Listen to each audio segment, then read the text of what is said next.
두 분 오늘 시장 전반적으로 좀 어떻게 예상을 하시는지 탑3부터 먼저 들어보겠습니다. 이 전문가님.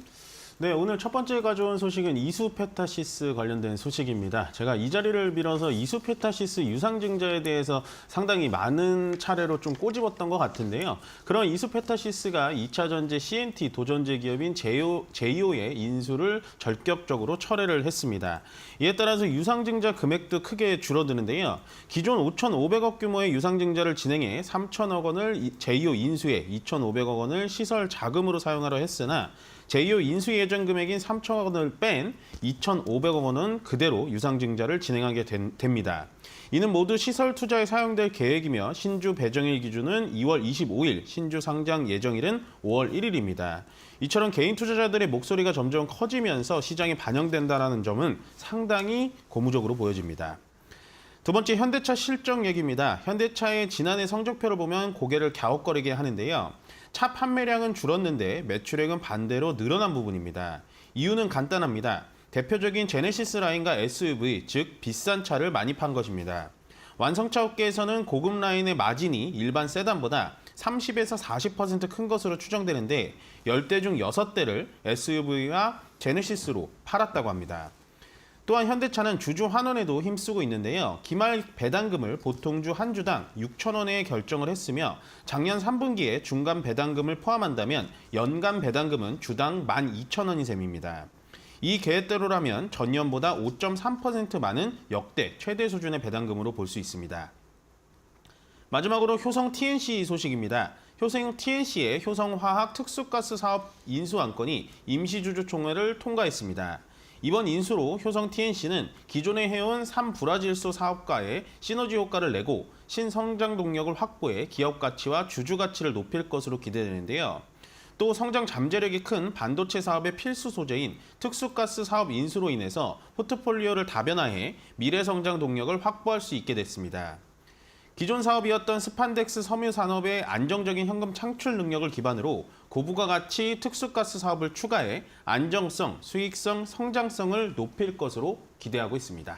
자, 이 전문가님 어떤 뭐가 눈에 띄십니까? 네, 오늘 시장이 이제 연휴를 앞두고 아마 투자자분들에게 세뱃돈을 좀 안겨드리고 싶어하는 모습을 보여주고 있습니다. 어저께 하락 대비해서 오늘은 상당히 좀 빵끝 웃어주고 있는데요. 뭐 전체적인 종목이 대부분 좀 올라가고 있습니다. 뭐 종목별로의 테마는 있겠지만 뭐 지금 수급 상황이나 뭐나 전체적으로 시장은 오늘은 이런 식의 분위기로 좀 끝날 것 같아요. 뭐 이렇게 전반에 강했다가 후반에 약해지는 분위기로 흘러갈 것 같지는 않고. 역시나 전체적으로 시장을 조금 좀 웃음 짓게 하는 이유는 딱 한 가지로 볼 수가 있습니다. 어저께 다보스 포럼에서 트럼프 대통령이 금리 인하를 무조건 해야 된다. 라고 얘기를 직접적으로 했기 때문에 현재 금리 인하가 올해 한 번을 한다, 두 번을 한다, 뭐 이런 거는 별로 중요하진 않아요. 보통 언론을 보시면은 이제 금리 인하에 대해서 올해 정말 금리를 한 번 내지 두 번밖에 못 하니까 큰일 났다, 막 이렇게 겁을 많이 주는데 실질적으로 FOMC가 회의를 할 때마다 주장을 바꿉니다. 그러니까 입장을 바꾼다는 얘기죠. 그게 FOMC가 잘못해서 입장을 바꾸는 게 아니라요. 그만큼 미국의 경제 상황과 이런 거를 계속해서 바꾸는 그런 실타래 상황에서 금리 인하를 갈 것인지 동결을 갈 것인지 이걸 계속 바꾸는 건데 실질적으로 현재 미국의 수장인 트럼프 대통령이 금리 인하를 계속 강하게 이렇게 밀어붙인다면 저는 우리나라 시장 앞으로도 또 괜찮을 거라고 보여지고요. 또 오늘 오전 중에 아마 나올 것 같죠. BOJ의 금리 인상 부분이 아마도 지금 대부분은 인상 0.25 BP%가 올라갈 거다라고 예상을 하고 있는데 금리가 이제 일본의 금리가 올라간다면은 엔화가 강세가 되고요. 엔화가 강세가 된다면 달러가 떨어집니다. 그만큼 엔화 강세에 비해서 달러가 약세가 일어나게 되는데 달러가 약세가 되면 현재 원달러 환율도 또 내려가게 되죠. 그렇게 되면 시장에는 조금 더 훈풍이 불지 않을까라는 생각이 들고 어저께 시장이 떨어질 때 걱정하지 마셔라라고 얘기 드렸던 부분이 바로 이런 전체적인 부분을 좀 아우러 보시면 될 것 같고요. 오늘은 전체적인 테마가 좀 올라가긴 하는데 일단은 하이닉스가 어저께 떨어진 것만큼 좀 올라가지고 있습니다. 2%가량 올라가지고 있고요. 말씀드렸다시피 스타게이트 프로젝트의 가장 수혜를 볼 수 있는 건 저는 하이닉스밖에 보이진 않습니다. 그 이유는 말씀드렸죠. 엔비디아의 GPU를 사용할 수밖에 없는데요. 그 엔비디아의 GPU에 HBM 하이닉스가 짝꿍처럼 들어가지 않으면 절대로 들어갈 수가 없습니다. 지금은 반도체는 딱 3강 체제로 보시면 돼요. 엔비디아가 설계를 맡고요. 그 설계를 맡아서 옆에 따라 붙어가는 HBM의 하이닉스가 맡고 그걸 전체적으로 조립시켜주는 TSMC 이렇게 세 가지만 딱 보시면 되는데 엔비디아와 TSMC는 굉장히 사상 최고가로 올라가는데 SK 하이닉스는 정고점조차도 넘어가지 못한다라는 점, 그 점은 SK 하이닉스에 대해서 아직도 잠재성이 좀 남아있다라고 정도의 힌트를 드리는 부분이 아닐까 생각이 듭니다. 자, 이제 종목별로 두 분들 어떻게 보시는지 좀 들어보겠습니다. 이 전문가님은 오늘 어떻게 좀 보고 계세요? 네, 뭐 방금 소개해드렸던 이수페타시스의 상승세가 상당히 좀 저는 뜻깊다고 생각합니다. 종목 자체가 뭐 올랐다라는 거에 대해서 리뷰를 드린다라기보단 일단은 이 소액주주 연대라는 게 일단 대주주에 대해서 입김을 불어넣어서 그게 결국에 성공을 시켰다라는 게 저는 오늘 1월 24일이 상당히 좀 많이 기억에 남을 것 같은데요. 앞으로 우리나라 시장이 좋아지려면 이런 방향으로 계속 흘러가야 돼요. 지금 보시면 뭐 상법 개정이라든지 아니면 뭐 금투세 폐지라든지 뭐 이런 거를 진행을 해오면서 시장이 점점 건강해져야 코리아 디스카운트에서 점점 벗어날 수 있는 거거든요.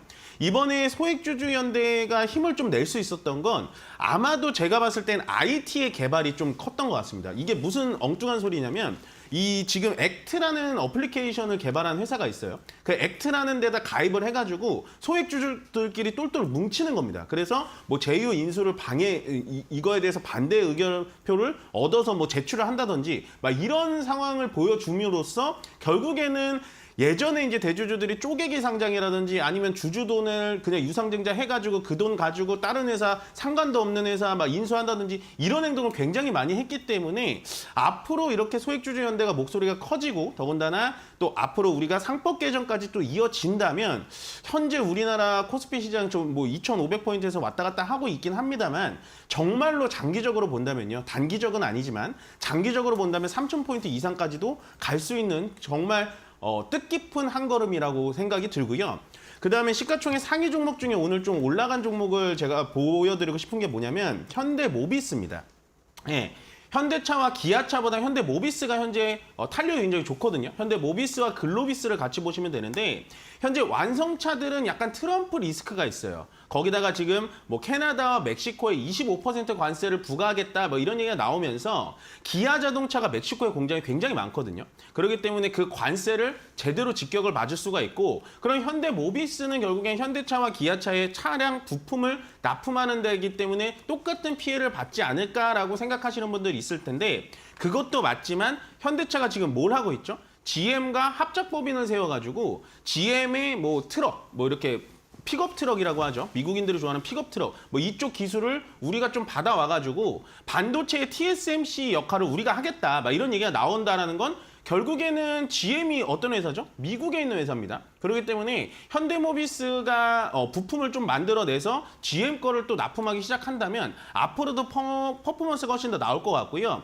더군다나 현대차는 좀 깊은 얘기긴 합니다만은 결국에 현대모비스의 지배 구조 문제가 있어요. 그 지배 구조 문제가 상법 개정하고 다시 엮이면서 현대모비스는 제가 봤을 땐 이번에 기나길었던 이 박스권 형태를 좀 뚫어줄 수 있는 그런 영향이 좀 주지 않을까라고 생각을 해서 오늘 현대차와 기아차보다는 현대모비스가 훨씬 더 탄력이 좋다라는 의견을 마지막으로 전해드리고 싶습니다. 그다음 두 분과 함께 오늘 장 키포인트 간략하게 들어보겠습니다. 이민 전문가님. 네, 이제 긴 연휴가 남아 있습니다. 긴 연휴 동안 불확실성을 대비하자 뭐 이렇게 정했는데요. 말 그대로 주식 투자자라는 건 불확실성에 항상 대비를 하셔야 됩니다. 우리가 연휴 동안 일단은 오늘 당장 BOJ 금리 발표가 남아 있고요. 그다음에 30일 날 FOMC 회의가 또 남아 있기 때문에 오늘 수익 난 종목은 어느 정도 저는 수익 실현하자라고 말씀 전해드리겠습니다.